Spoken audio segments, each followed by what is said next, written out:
नमस्कार बंधुरा राधे राधे श्री राधा रानीर पाकशालाय आपनादेर सबाइके स्वागत। तो बंधुरा आपनारा सबाई केमन आछेन? आशा करछि आपनारा सबाई भालो आछेन। आज के आमी बानाबो आलुर खोसा दिए तैरी पकोड़ा।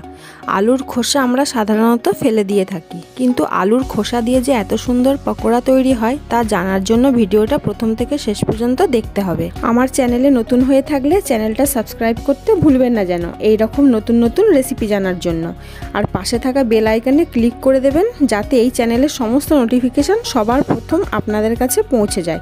तो चलुन बंधुरा देरी ना करे रेसिपिटा शुरू करा जाक। तो देखছেন বন্ধুরা এখানে আমি আলুর খোসা নিয়ে নিয়েছি।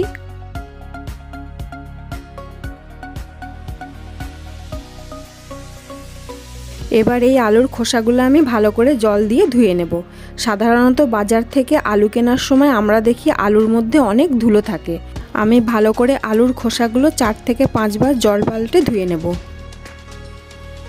আলুর খোসাগুলো আমার ভালো করে ধোয়া হয়ে গেছে। এবার একটা ছুরির সাহায্যে আমি আলুর খোসাগুলোকে এইভাবে ছোট ছোট করে কুচিয়ে নেব।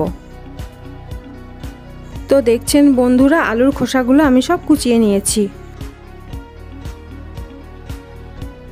এবার আমি একটা জায়গার মধ্যে কুচানো আলুর খোসাগুলো ঢেলে নিলাম।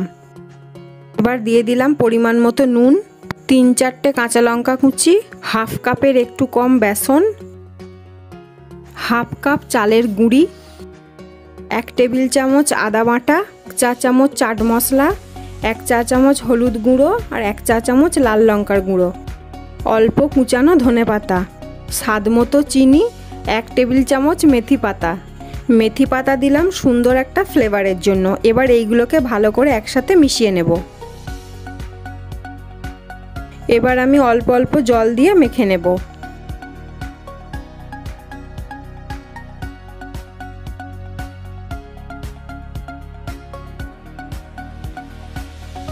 তো দেখছেন বন্ধুরা আমার মাখা হয়ে গেছে। বেশি নরম বা পাতলা করলে হবে না, এই রকম রাখতে হবে।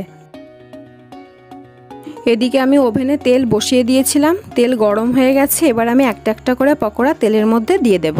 পকোড়াগুলো আমি সরষের তেলে ভাজবো, আপনারা চাইলে সাদা তেলেও ভাজতে পারেন।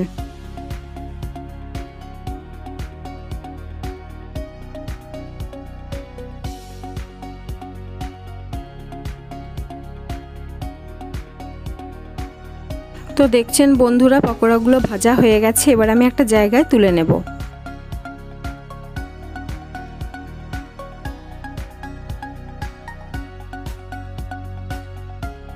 এইভাবে আমি বাকি পকোড়াগুলো ভেজে নেব।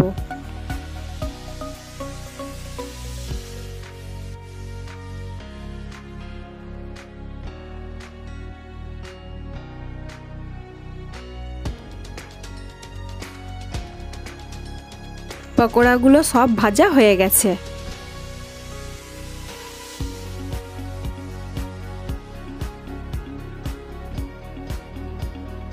তো বন্ধুরা ফেলে দেয়া আলুর খোসা দিয়ে এইভাবে একবার পকোড়া বানিয়ে দেখবেন। আশা করছি আপনাদের খুব ভালো লাগবে। রেসিপিটা আপনাদের কেমন লাগলো আমাকে কমেন্টের মাধ্যমে জানাতে ভুলবেন না যেন। ভিডিওটা প্রথম থেকে শেষ পর্যন্ত দেখার জন্য ধন্যবাদ। আপনারা সবাই ভালো থাকবেন, সুস্থ থাকবেন। দেখা হবে আবার অন্য একটা নতুন রেসিপি নিয়ে। রাধে রাধে।